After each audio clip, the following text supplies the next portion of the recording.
Welcome to New Possibilities. I speak truth to power without fear. Today, I want to talk about an excellent article that I read in The Atlantic. And the article is entitled The Case for Reparations. It's written by Ta-Nehisi. It's a powerful article. I highly recommend that each one of you read this article. It's a very long article, but it's worth it. It's well worth the time and energy of reading. It's very informative. It includes a lot of historical information about not only slavery, but about segregation, Jim Crow, and Reconstruction.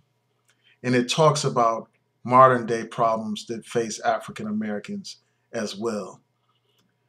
In the article, he starts out by tracking one particular family.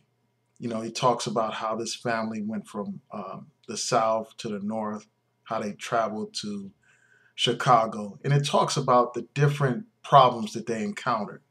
The problems of segregation in the South and the new problems that they confronted in the North, in Chicago. And he uses this family as basically a template for the problems that African Americans confront. And basically, this entire article is about reparations, and it doesn't focus on slavery. Many people will get the impression that from the title that the article would focus on slavery, but it doesn't. It actually talks a lot about segregation. It talks about housing discrimination, how African Americans were hustled and bamboozled and hoodwinked, how we were stripped of our wealth by, greedy, blood-sucking real estate agents, and how they basically had a system in place designed to deprive African Americans of wealth, designed to maintain a system of white supremacy, to maintain a system of segregation, a system of humiliation in the North. And, Malcolm X is famous for his quote about the South. And he basically says anything south of the Canadian border is the South. And he talks about how, even in the North, African Americans face great discrimination. And that's what this article is about. It talks about that as well as the whole question of reparations. And one thing that I really like about this article is how he destroys a lot of the mythology that we are often programmed with. We are programmed to be patriotic. We are programmed to have an unrealistic view of this country. We're programmed to think that somehow slavery was inconsistent with America's values when it wasn't. He points out in this article about how black plunder and white democracy are not contradictory terms. In fact, they are compatible in this country. Their white democracy came at the expense of our liberty, of the black man's liberty. When they wrote those great words in the Declaration of Independence, they weren't talking about the black man. When they talked about democracy and equal rights, they were not talking about black people. Let's be perfectly clear about that. Most people understand that. Most people with education understand that. I mean, these so-called founding fathers that many of us want to celebrate, for introducing the ideas of democracy to the world. Those same founding fathers didn't care anything about black people. In fact, many of those founding fathers were slave owners. They owned black people. They brutalized black people. They treated us like property. So, this notion that somehow democracy is inconsistent with slavery, it's a false notion because they never even considered us to be human beings. They never considered us to be men. So when they talk about all men being created equal, they weren't talking about us because they didn't consider us to be human beings. They considered us to be subhuman. They considered us to be less than human. In fact, many of them claimed that we were like apes, we were like monkeys. And in fact, they used that terminology to describe black people. And sadly, some ignorant black people here on YouTube and elsewhere use the word monkey to describe their own people, parroting the racist terminology of that white oppressor. But let's get back to the point. The point is that this country didn't regard us as human. And in this article, in this brilliant piece, he talks about how they passed all kinds of laws to make slavery easier and more efficient. They passed laws that made it legal for the slave master to dismember black people. And basically what that means is they made it legal for the slave master to cut off our limbs, to cut off our feet, to cut off our hands and our arms and our legs. They made that legal. So the slave master didn't have to worry about being sanctioned or being punished for humiliating and brutalizing his slaves. This is the kind of country that we were born in. This is the history of this so-called democracy.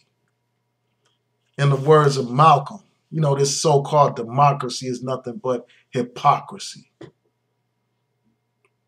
So they had all these laws on the books. And the reason why we come to reparations is it's not only a moral issue, it's an economic issue. Our ancestors worked from sunup to sundown without compensation. They were brutalized, beaten, raped, robbed of human dignity and respect. And they must be compensated. We must be compensated. And some people will say, well, that happened a long time ago. And as I said in one of my other videos, the fact of the matter is, companies and families are prosperous because of the suffering of our ancestors.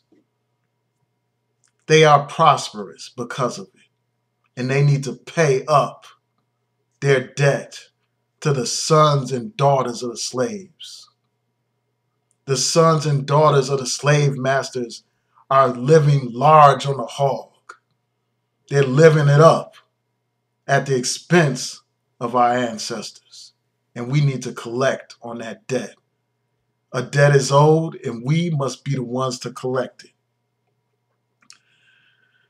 In this article, he talks about how slavery helped fuel the Industrial Revolution, how slavery was a major part of the American economy. From everything from insurance to loans and banking to taxation, slavery helped fuel our entire economy. Insurance companies insured slaves. The United States government sanctioned slavery. They made it possible to occur, and they profited off of the enslavement of our ancestors. They used slaves to build the Capitol, to build the White House, and they also taxed the slaves that the slave owners owned. So the United States government benefited from slavery. So the United States government itself is indebted to the black man and woman. This government would not be as prosperous as it is today if it wasn't for the blood, sweat, and tears of our ancestors. We have a duty to ourselves and our ancestors to demand reparations. So I commend this brother for raising this issue at this time. Now, many will say, well, slavery was some time ago. They will use that as an excuse to say reparations should not be paid. But that's one of the great things about this article. This brother points out how the system of oppression evolved over time, how it evolved and continued. Africans went from one form of oppression to the next form of oppression. We went from being actual slaves to becoming virtual slaves. After slavery ended, you had the Reconstruction era. And after Reconstruction, after the protection of the federal government was gone, our oppressors took everything from us. They made sure that they were to maintain a virtual system like slavery.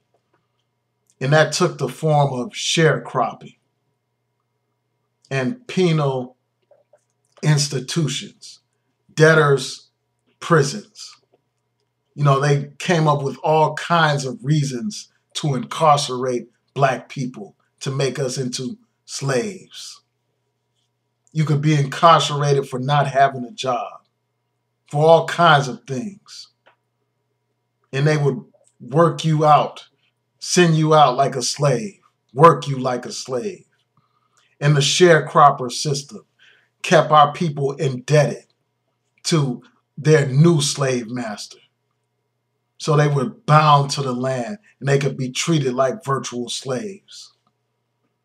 And then that form of system, that system of oppression evolved into what we know as Jim Crow, where we were segregated and humiliated, where we had no human rights or civil rights, where we didn't have the right to vote, where we didn't have the right to go where we want, to do what we want, where we were treated like less than children, deprived of our dignity.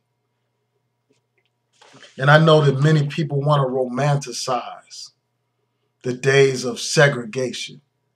But it's important to point out we did not control the terms of segregation. We didn't control the institutions of segregation. Those institutions were structured in a way to maintain our inferior economic, political status and social status in this country. The system reinforced the notion that the white man was superior, taught us to hate ourselves, taught us to love everything white and hate everything black. And even when we built our own institutions, because our psyche was so warped by the indoctrination that white man imposed on us, we established our own system of oppression, where we are wrapped up in colorism, where we value lighter skin over darker skin. All of that can be traced back to slavery. All of it can be traced back to Jim Crow. We had brown paper bag tests as a sign of elitism, to divide and conquer our own selves as a result of what we had been taught by our slave master. The damage has been done, brothers and sisters. We've been damaged physically, mentally, and spiritually as a result of slavery. The debt is owed, and we have to be the ones to collect it. We have to be the ones to collect it. And going back to the economy, in this brilliant piece, Coates points out how the seven cotton states, how in those states, 1/3 of all white people benefited economically from slavery. That's a large percentage of white people, a very large percentage. So this notion that slavery only helped benefit a few white people is a lie. It's a blatant lie. It's a way for people to wiggle out of the demand for reparations, for the demand for justice. And one thing that I really like about this piece is how he talks about liberal hypocrisy. He outlines it brilliantly in this piece. He talks about how even the first African American president doesn't support reparations. Doesn't. And most so-called liberals don't support reparations. They don't support it. And we need to find out why. As I said in one of my prior videos, when any politician comes before us, we need to ask them what is their position on H.R. 40. And that's a bill that Congressman John Conyers introduced 25 years ago. And even today, that bill has not reached the House floor. That's a national disgrace. We should ask every single congressman that comes before us. We should ask every single senator that comes before us, what is your position on H.R. 40? What is your position? A debt is owed to us, and we are here to collect it. And the thing about H.R. 40, it doesn't demand any kind of payment yet.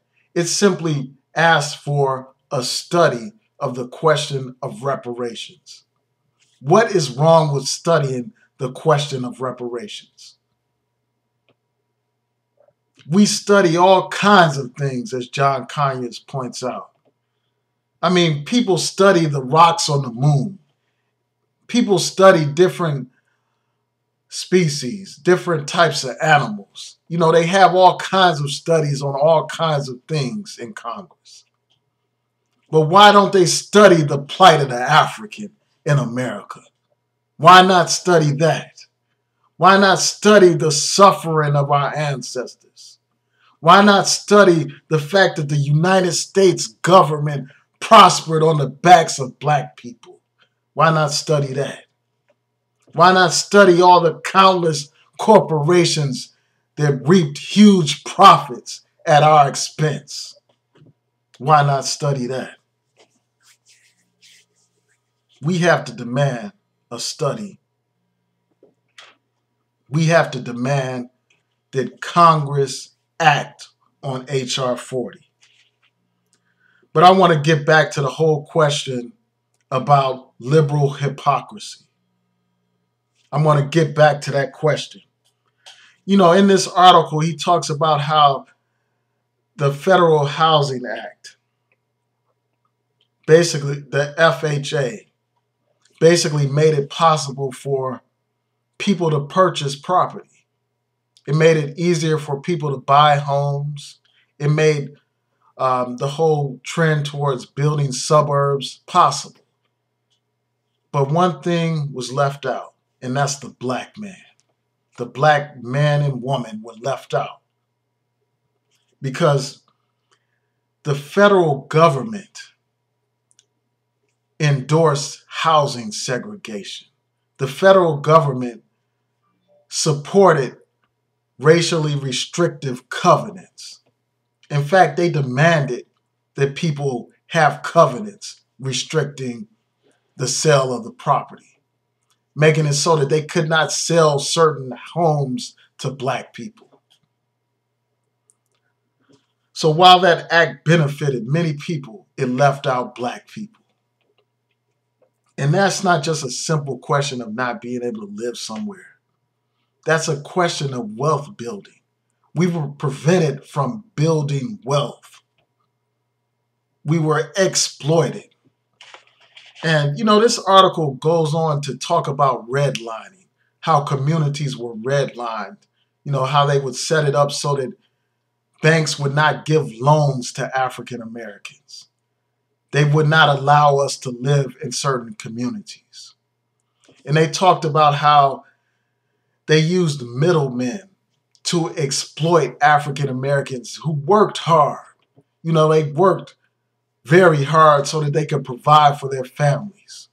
so they could save the money to buy a home. And these black families were forced to buy homes at far above the market rate. And this is during the 40s through the 60s and early 70s. You know, they were forced to buy homes well above the market rate.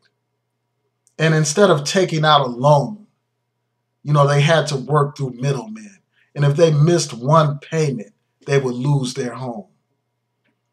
So they had a whole system set up where we were deprived of our wealth, where we were deprived of opportunity. And as a result of that, we were reduced to second-class citizens, unable to build wealth. You know, generations of African Americans were locked out of opportunity. We were locked out of the chance to build something for our future generations. For that, a debt is owed, and we have got to be the ones to collect that debt. Now, that's just a brief summary of some of the points that were mentioned in the article. And he also concludes the article by talking about reparations and about how in Germany the Jews received reparations. You know, and he uses that as an example for what needs to happen in America. I mean, the Jews, after the Holocaust, they received reparations. And those reparations helped build the infrastructure of Israel. You know, it helped make Israel a strong and prosperous nation today. So he raises the whole question of reparations at the end of the article. And he talks about the need to address the question. He talks about it from a moral perspective. And he talks about just how that is necessary in order to heal this nation, in order for us to move forward as a nation. He raises those issues. And, you know, I want to go back to another point, you know, before I go on to this next point, this final point. And that's affirmative action. You know, I want to briefly talk about that because he mentions that in this article. And a lot of people may look upon affirmative action as being reparations, as being an example of reparations. Nothing could be further from the truth, because affirmative action doesn't even address the question of past discrimination against African Americans.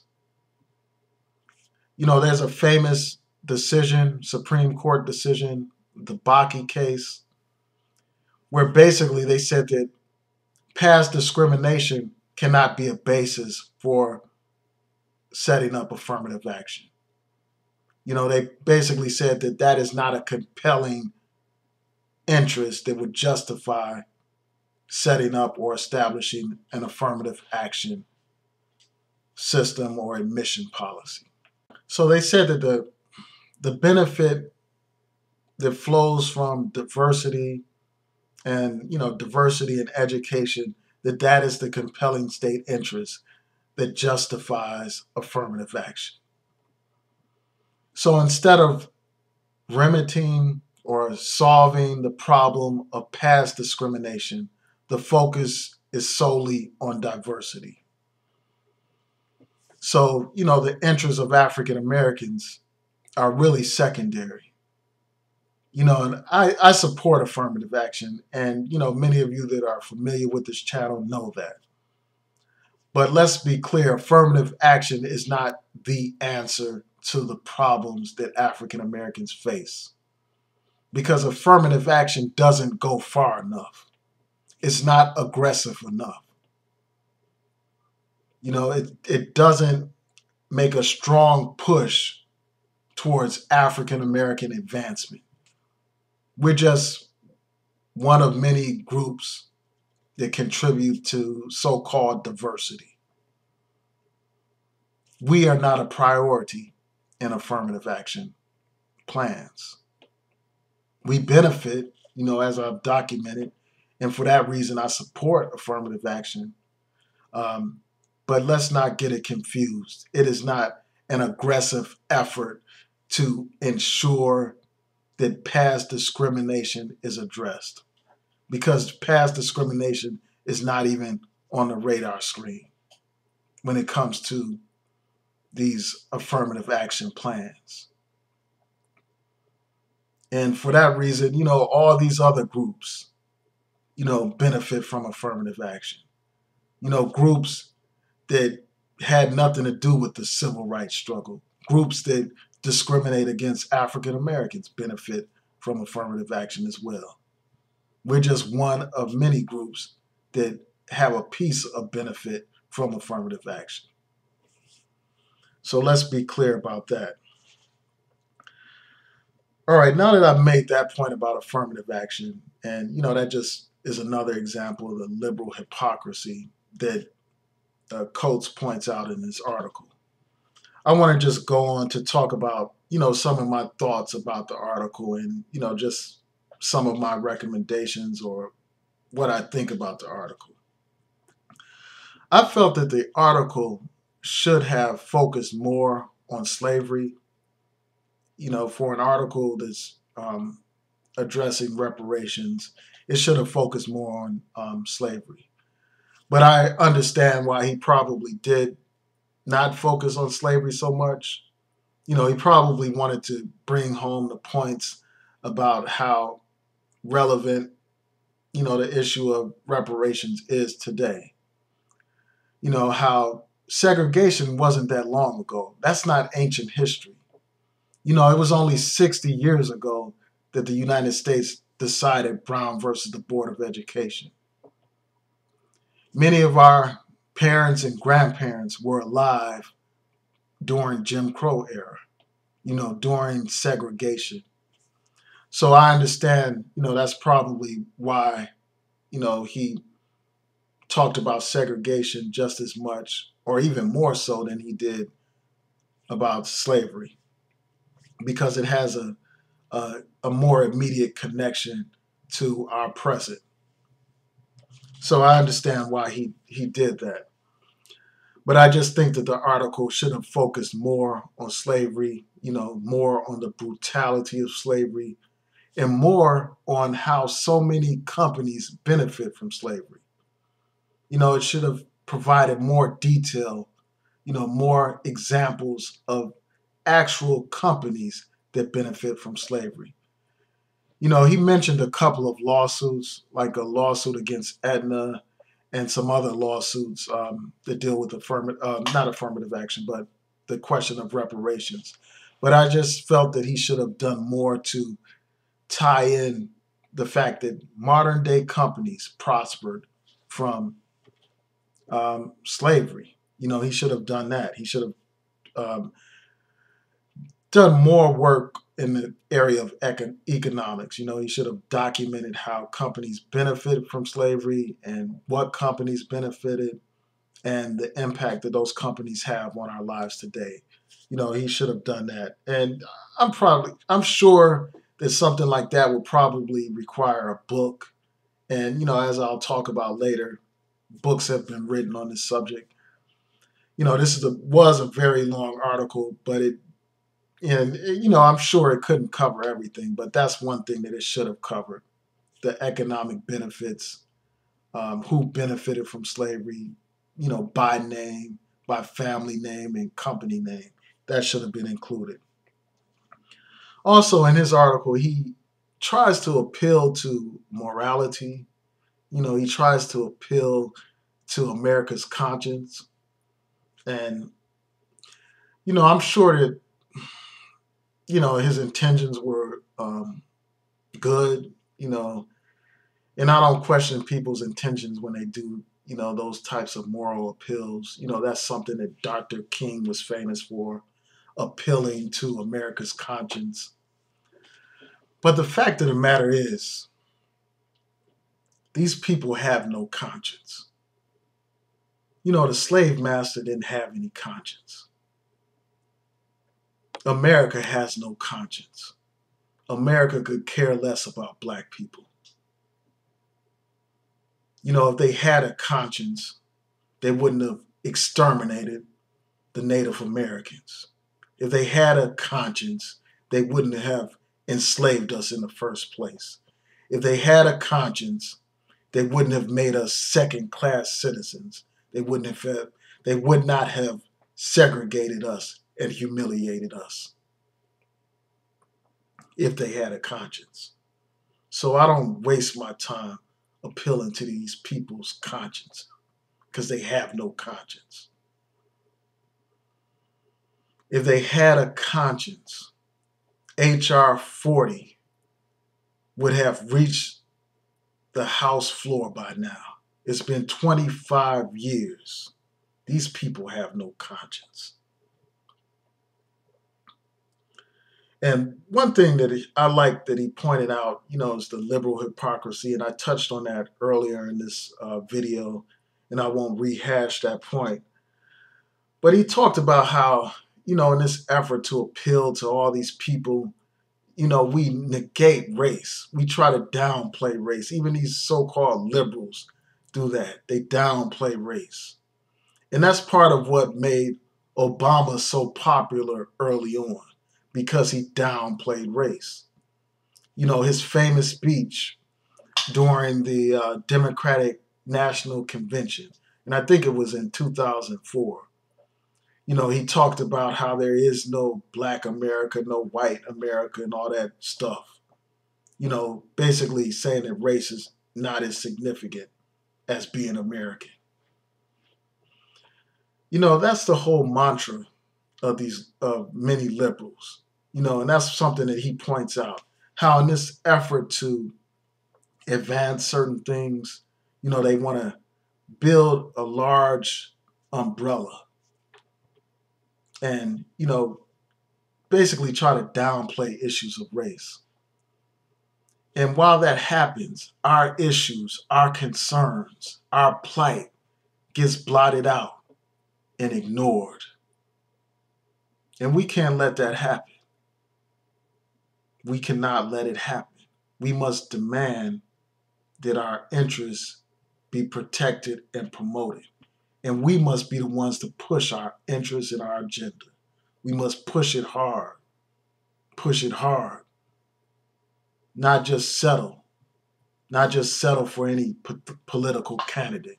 Again, we need to ask these people, when they come before us, what is your position on H.R. 40? And I also thought that he should have talked more about civil rights legislation and how that is not a remedy and how it's not reparations. He should have made the distinction between the two. But again, that would have been a book. Some people will say, well, you have all this civil rights legislation. What are you complaining about? Why are you demanding reparations? But then that brings me back to the example that Brother Malcolm laid out for us years ago. He talked about the knife in the back scenario. These people they stab you in the back and they pull the knife out a couple of inches and they talk about progress. They want you to be happy because they pulled the knife out a couple of inches. In fact, even if they pull the knife out all the way, that's not even progress, as Malcolm X points out. And that's what they have essentially done with civil rights legislation. They've taken the knife out of our back, but they have not healed the wound that's left behind.